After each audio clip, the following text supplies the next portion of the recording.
Está no ar o 5 Continentes na Rádio Observador. Já sabe que é por aqui que viajamos pelo mundo para analisar a geopolítica internacional e para isso contamos sempre com o historiador Bruno Cardoso Reis. Aliás, isto já não se faz sem ti, Bruno. Muito bem-vindo. Olá, obrigado. Bruno, bem-vindo. Isso é vocês, obrigado. Todos juntos. Ora, as eleições dos Estados Unidos... Trabalho de equipa. Exatamente, é isso mesmo. As eleições dos Estados Unidos já passaram. Também já avaliamos no programa da semana passada, que pode ouvir, está disponível em podcast, o impacto nos diferentes continentes da vitória de Trump.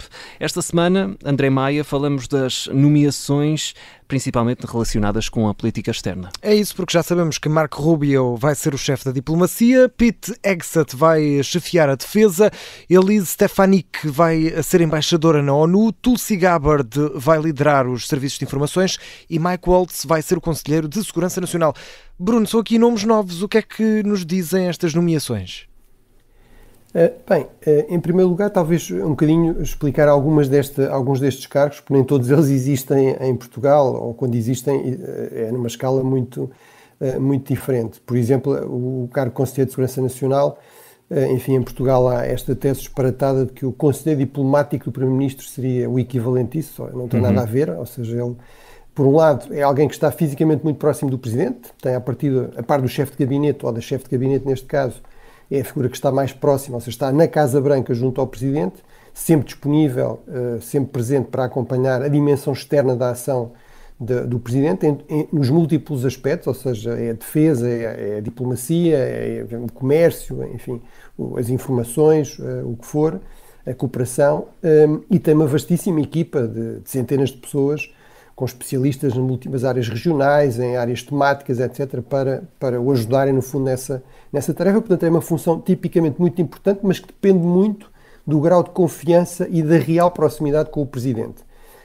E aquilo que aconteceu, por exemplo, com os antecessores de Mike Waltz durante o anterior mandato de Donald Trump, entre 2016 e 2020, foi que não correu bem. O general McMaster, o John Bolton, o embaixador John Bolton, por exemplo, Donald Trump teve 4 conselheiros de segurança nacional em 4 anos, teve sempre relações muito conflituosas que tinham muito a ver com esta questão. Ele não gosta de especialistas, não gosta que lhe digam quais são os factos, não é? Prefere, no fundo, manter as suas obsessões, as suas prioridades muito ideológicas e, portanto, isso criou sempre relações muito tensas com anteriores conselheiros de segurança nacional. O Mike Waltz é alguém que, à partida, tem pensamento, tem reflexão sobre estes temas, tem uma experiência não só como veterano, mas já depois disso como congressista e como alguém que pensa sobre estas questões. À partida, dos nomes que são conhecidos, é talvez, digamos, dos mais consensuais, parece ter um perfil adequado ao lugar. A questão é saber se, até porque ele vem desta linha mais moderada e, portanto, só mais recentemente é que se aproximou mais da linha trumpista, até que ponto é que ele terá realmente a confiança e a influência que seria necessária sobre o Presidente para ser eficaz. Depois, Tulsi Gabbard, por exemplo, é a diretora dos serviços de informações, não é diretora da CIA. A CIA é só um de 18 serviços de informações que os Estados Unidos têm, militares, civis, enfim, outro que se tornou muito conhecido é a NSA, que faz a interseção de comunicações, mas, portanto, este é um nome que está no polo oposto. Ou seja, é um nome. Ela até não é uma republicana de origem, começou por ser uma esquerdista do Partido Democrático, com teses muito críticas sobre a ação externa dos Estados Unidos. Isso tornou-a tão radical que ela começou a ter problemas dentro do próprio Partido Democrático. Chegou a ser candidata, aliás, às primárias do Partido Democrático, mas depois disso afastou-se do partido e começou a aproximar-se, digamos, pelo extremo esquerdo, do extremo direito, se quisermos. Começou-se a aproximar de Donald Trump e, portanto, é alguém que é conhecido por reproduzir as narrativas da propaganda russa sobre, no fundo, a culpa da guerra da Ucrânia, da invasão russa da Ucrânia, não é das ambições imperiais de Putin, é, no fundo, do Ocidente, da NATO, tudo isso.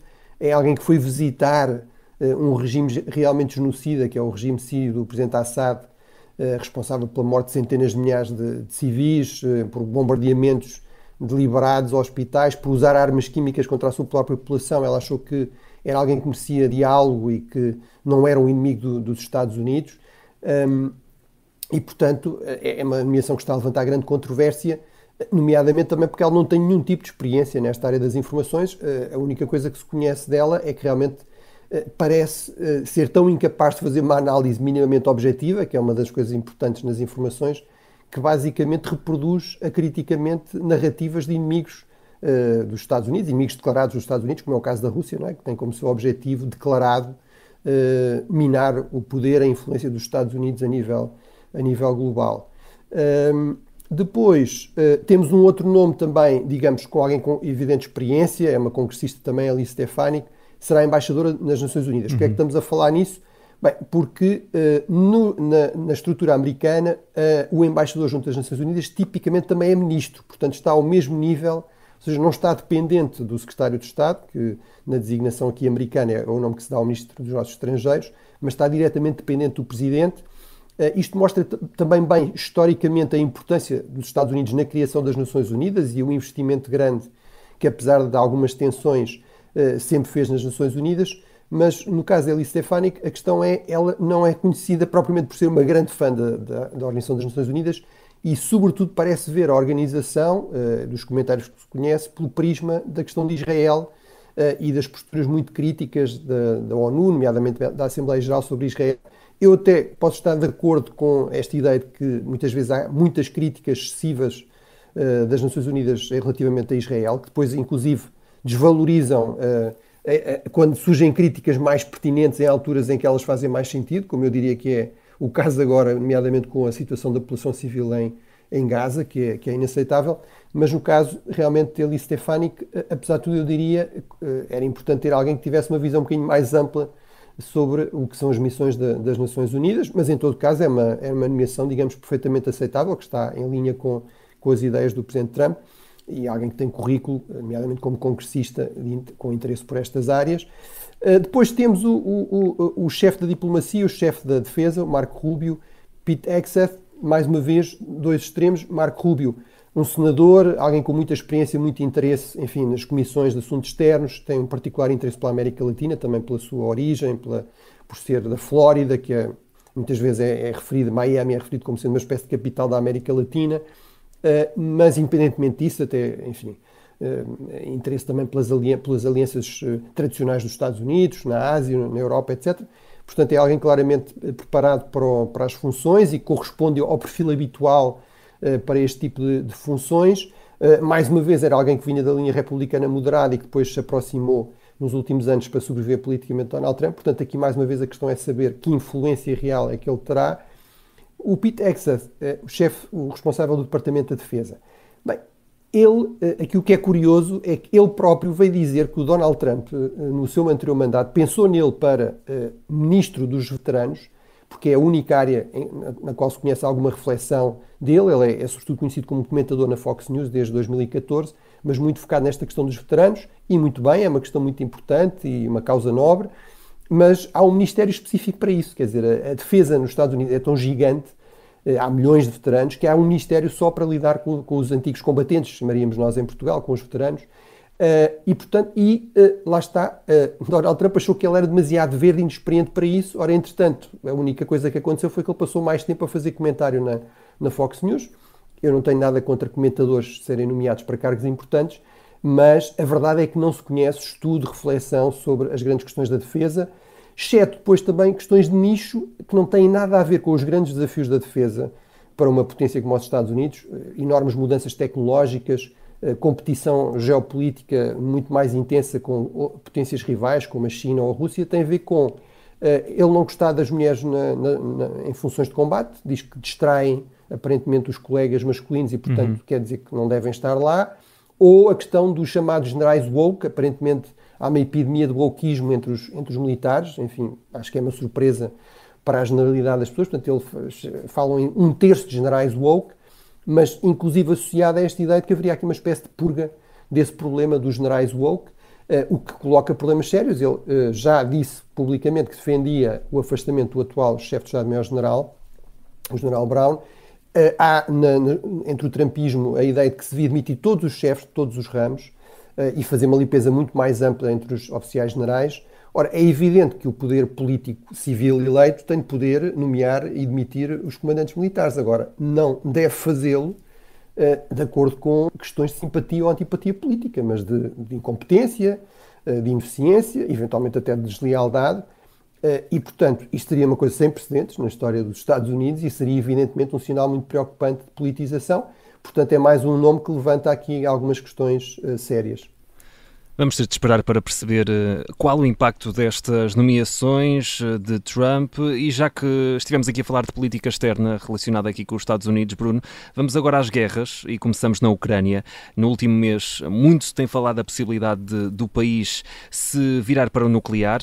Zelensky fez algumas declarações ambíguas sobre isso, que levaram mesmo a esclarecimentos do próprio e também do Ministro dos Negócios Estrangeiros ucraniano para negar essa possibilidade. Bruno, a Ucrânia voltar a tornar-se nuclear é mesmo uma boa ideia?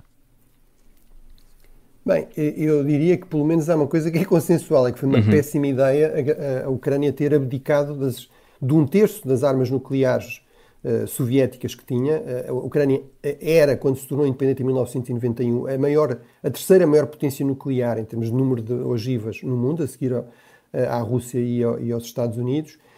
E de facto houve uma pressão enorme do Ocidente para tentar acomodar o estatuto, as preocupações de segurança da Rússia e também a questão da proliferação, com isso deixar de acontecer. Foi basicamente os Estados Unidos que patrocinaram este desarmamento nuclear da Ucrânia e que pagaram também.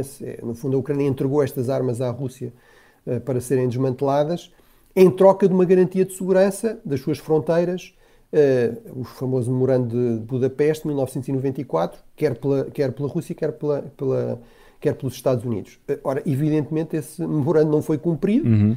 Isso até legitima, aliás, redobra a legitimidade do apoio ocidental e, em particular, dos Estados Unidos à Ucrânia. Não é só uma questão de que isso é um direito e um dever de acordo com a Carta das Nações Unidas. Um país tem o direito a defender-se e os outros têm o direito e até o dever de o ajudar a defender-se de uma agressão armada, de uma invasão, de uma guerra de conquista, mas há ainda esta razão adicional e, obviamente, a Rússia não cumpriu todo isso e, portanto, acho que é normal que a questão se coloque.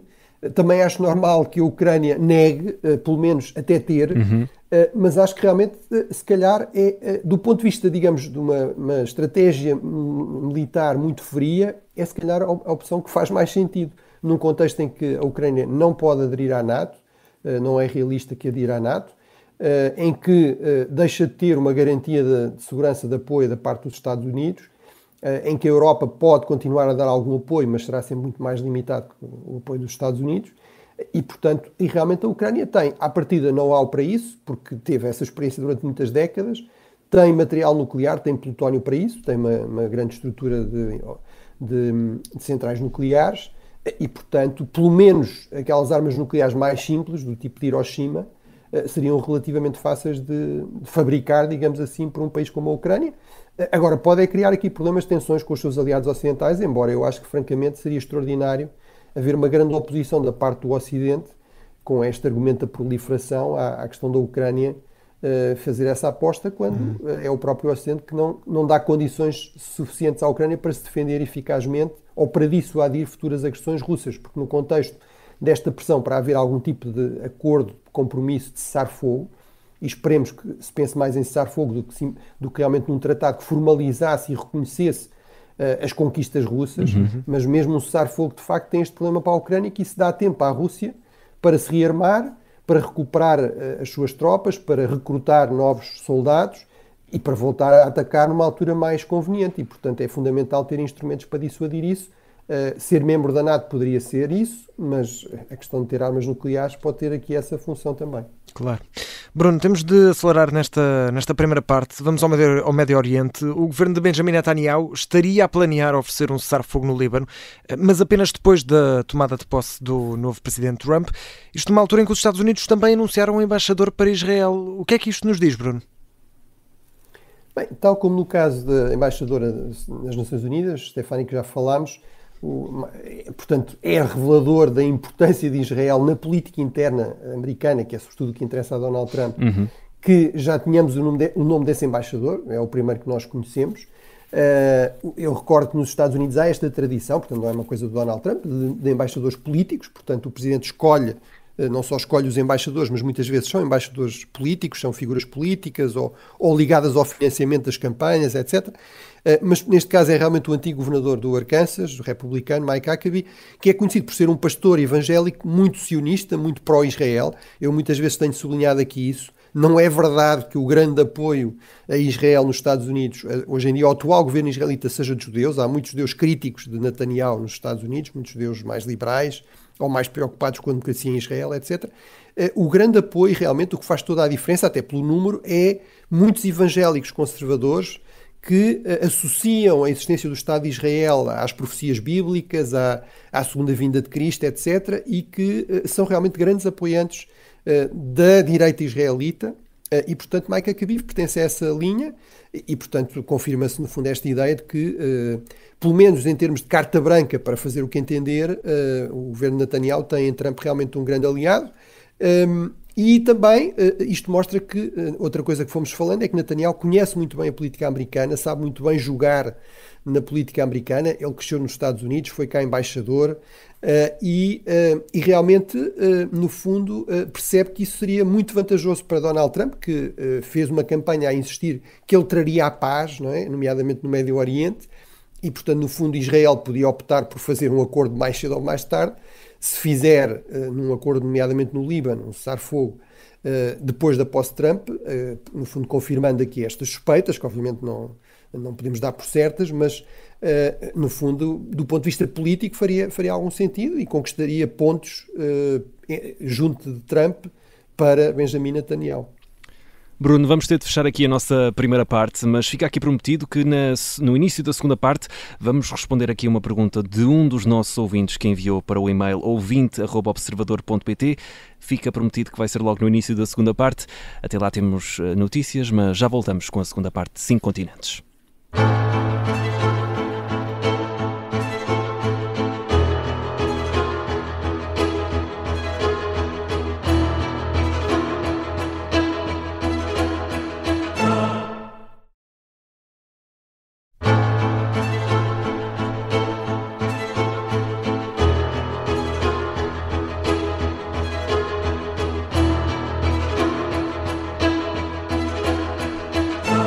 Estamos de volta, segunda parte do 5 Continentes na Rádio Observador com o historiador Bruno Cardoso Reis, que nos ajuda a analisar a geopolítica internacional.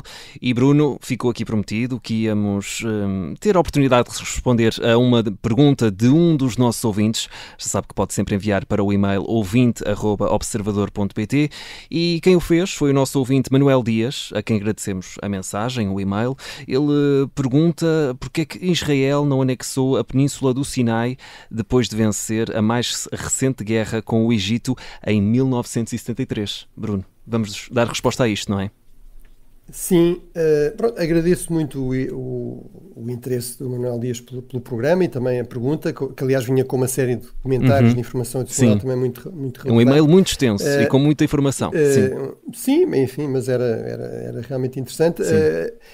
Tentando ser sintético, é realmente uma questão interessante neste sentido, porque é que há aqui uma posição no fundo diferente daquilo que vemos na Cisjordânia e em Gaza, ou seja, basicamente como resultado da vitória esmagadora de Israel na Guerra dos 6 Dias, em 1967, e depois também de uma nova vitória, essa já muito mais custosa, depois de um enorme susto por parte de Israel em 1973, muitas vezes até tem sido comparado em outubro de 63, portanto a Guerra do Yom Kippur, é uma falha das informações, ou pelo menos as informações não terem sido devidamente em conta, portanto é muitas vezes até comparado com o 7 de outubro, mas realmente Israel acaba por recuperar também território no Sinai e voltar no fundo até ao canal do Suez.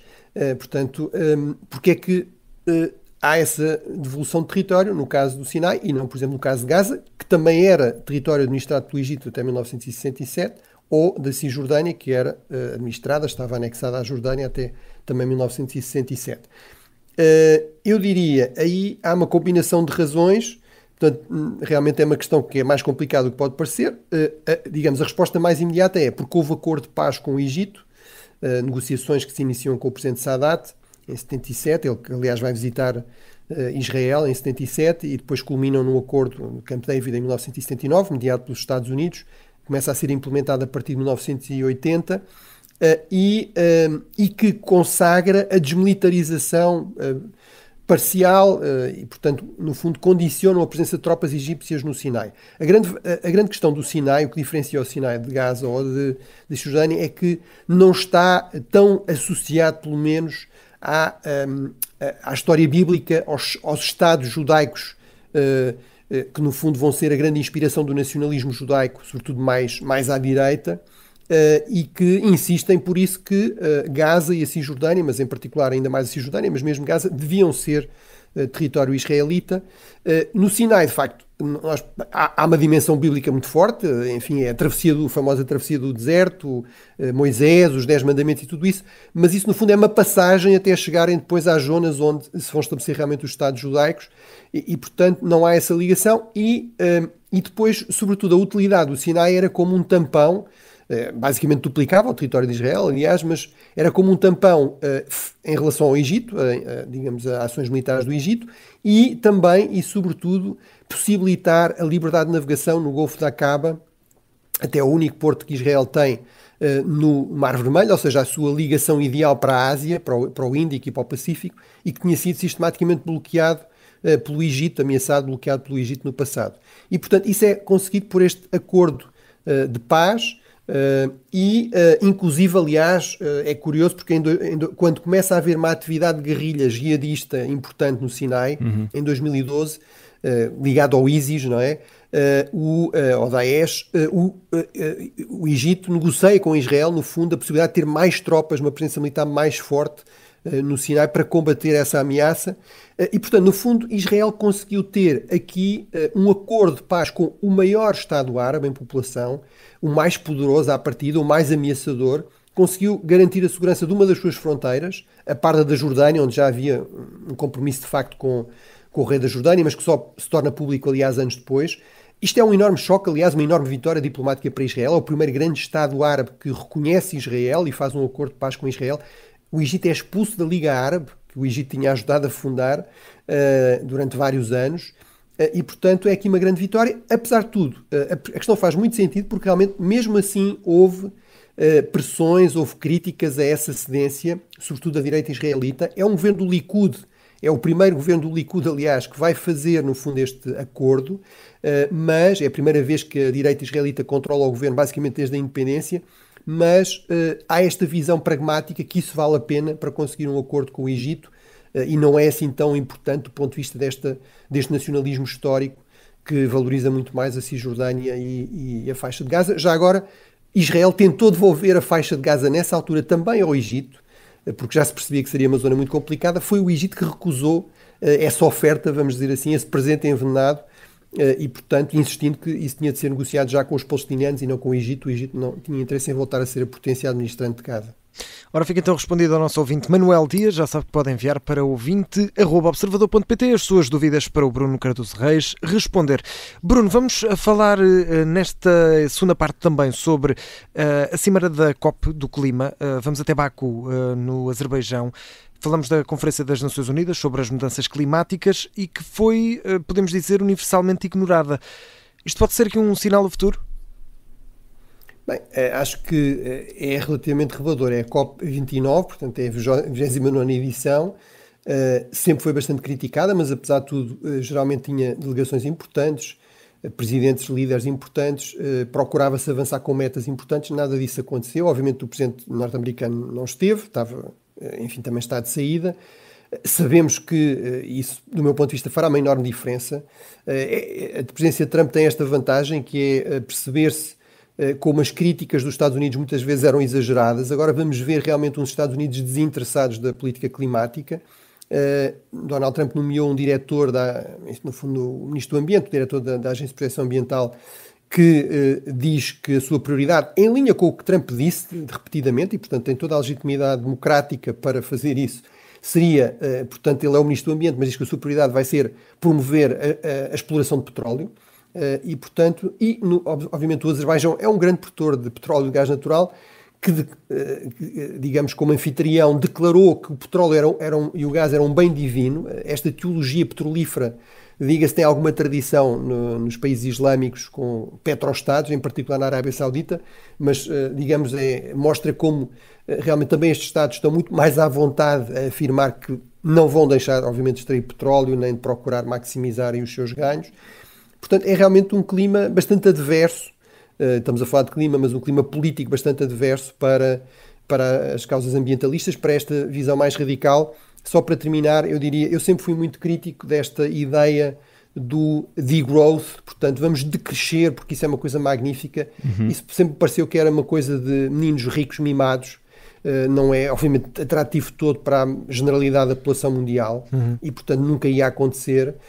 O que era preciso era encontrar soluções, soluções políticas, soluções de financiamento e também soluções tecnológicas interessantes economicamente, portanto um setor económico em expansão que respondesse a estes problemas e reduzisse o seu impacto. Porque a verdade é essa, por muito custoso, por muito difícil que seja lidar com este problema, ele não vai desaparecer e os custos também não vão desaparecer. Pelo contrário, eu estou aqui nos Estados Unidos, acho que até já falámos disso, por exemplo, há enormes preocupações com uma seca como nunca se viu nesta zona, onde tivemos até novembro temperaturas de 27 graus, onde durante um mês inteiro pela primeira vez não choveu na Pensilvânia, em Filadélfia, onde há incêndios florestais graves no estado de Nova Iorque, Nova Jersey, etc., em outubro e em novembro, e portanto isso tem custos enormes económicos, tem custos em vidas também, com eventos climáticos extremos, mas a verdade é que não se vê realmente aqui um clima político propício a grandes avanços nesta agenda, nomeadamente também com o novo presidente americano. E Bruno, da Cimeira do Clima passamos à Cimeira da APEC, o Fórum da Cooperação Económica Ásia-Pacífico. Viajamos até o Peru porque foi lá que aconteceu este encontro. Ora, nesta Cimeira temos a China e também os Estados Unidos. Como é que está a relação entre eles e qual é que é também o peso relativo na América Latina? Bem, esta é uma organização que é criada em 1989, tem 21 Estados, a maioria da Ásia, digamos, oriental, mas, portanto, do Pacífico Oriental, mas depois também do Pacífico Ocidental, ou seja, o Canadá, Estados Unidos e depois México, Chile e Peru, os Estados latino-americanos mais abertos, mais interessados no comércio livre.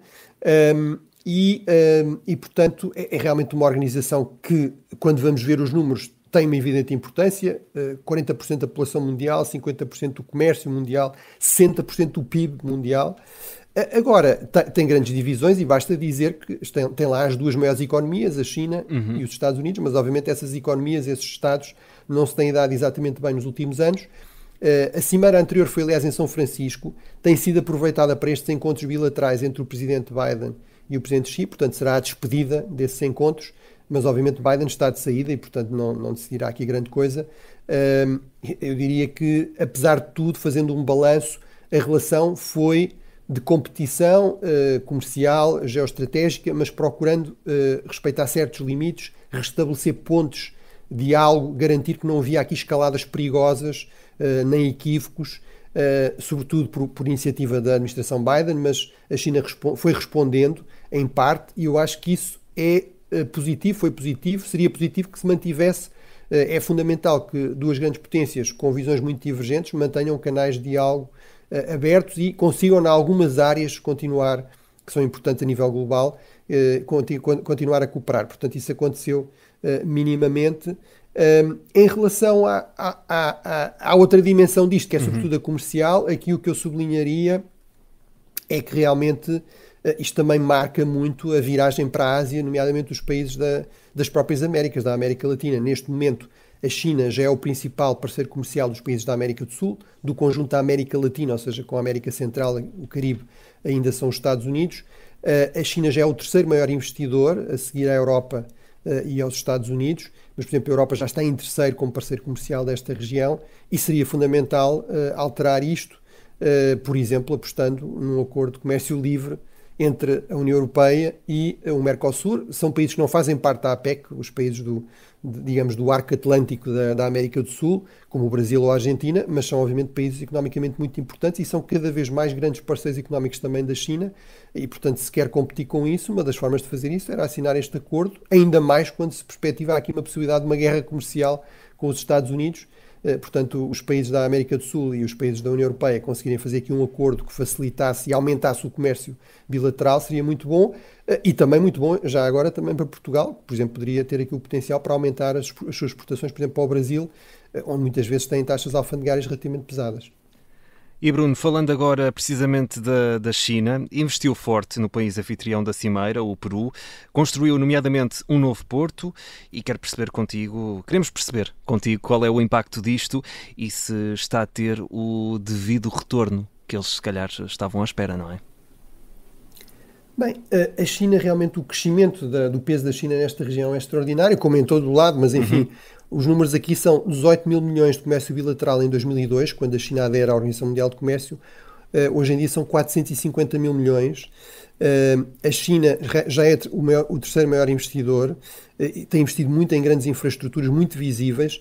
Este porto será o maior porto de toda a América do Sul. Tem a ambição de passar por esse porto, Xangai, 50% das relações entre a China e a América do Sul. É realmente um porto gigantesco, um enorme investimento que pode chegar perto dos 4 mil milhões de dólares e, portanto, é obviamente extremamente atrativo para países como o Peru, que nem sempre conseguem atrair grande investimento estrangeiro, que têm grandes déficits de infraestruturas. Em termos de impacto de retorno, há o problema do endividamento e da pressão chinesa. Isso já se viu, aliás, nesta cimeira. O Peru recusou-se a convidar o vice-presidente de Taiwan. Taiwan, como isto é uma questão, um fórum económico, também está representado. Exigiram que fosse alguém menos visível e menos, digamos, que a China olhasse com menos aversão. E, portanto, há esta questão da pressão política, do endividamento, e depois também há dúvida sobre se há realmente depois infraestruturas de ligação ao resto, por exemplo, da América do Sul. Há historicamente grandes problemas nas ligações entre estes países, infraestruturas rodoviárias, ferroviárias, que comportem, no fundo, este aumento de comércio que tornaria este porto economicamente viável e interessante. Bruno, vamos então à Europa. Viajamos até à Alemanha, que se prepara para novas eleições. Vão acontecer no dia 23 de fevereiro. Nasceram no impasse quanto ao orçamento do Estado por lá. O que é que podemos esperar destas eleições? Bem, digamos, o que as sondagens dizem, e enfim, eu sei que agora de repente toda a gente se transformou em adivinho político e consegue adivinhar resultados de eleições independentemente das sondagens, mas eu acho que apesar de tudo é o dado que temos, e portanto aí a expectativa é que os partidos da atual coligação, a começar pelo SPD, de centro-esquerda, os verdes e os liberais, sofram aqui uma punição, uma perda eleitoral significativa, que haja uma subida significativa da direita, a começar pelo centro-direita, histórico, da CDU, enfim, o partido, nomeadamente da antiga chanceler Merkel, e também da AfD. Isto basicamente foi o culminar, digamos, de uma morte anunciada há mais de um ano, que os problemas desta coligação se agravaram drasticamente. A Alemanha está a ser vítima da sua própria opção com a austeridade, tem um travão constitucional à despesa, e estava a ser contornado com um fundo que tinha sido desenvolvido para a Covid, mas que estava a ser usado para outros investimentos muito necessários, para infraestruturas, para novas tecnologias e inovação, onde a Alemanha está a ficar com um déficit que está a criar problemas em indústrias como, por exemplo, na indústria automóvel. Mas isso foi impedido, foi declarado ilegal pelo Tribunal Constitucional alemão, há um ano atrás, e, portanto, desde aí que esta coligação, que já era bastante difícil e um pouco contra a natura, se tornou basicamente ingovernável, e agora, com a necessidade de apresentar um novo orçamento, isso revelou-se impossível. E, portanto, temos aqui uma espécie de queda anunciada do governo, mas, de facto, numa altura péssima, nomeadamente do ponto de vista da capacidade de resposta da Europa, por exemplo, à nova presidência de Donald Trump. Não é toda a altura mais favorável, mas, Bruno, ainda na Europa, estamos a ter eleições presidenciais na Roménia. Qual é a importância do país na União Europeia e também na NATO? Temos cerca de 3 minutos e meio até ao final. Bem, é um país que não falamos muito, mas é um país muito grande, 230 mil km², mais de 4 vezes a dimensão de Portugal. É o sexto mais populoso e, portanto, com mais peso, por exemplo, em termos de votos na União Europeia, com 20 milhões de habitantes quase. É um país vizinho da Ucrânia, é o grande país vizinho da Ucrânia, a par da Polónia.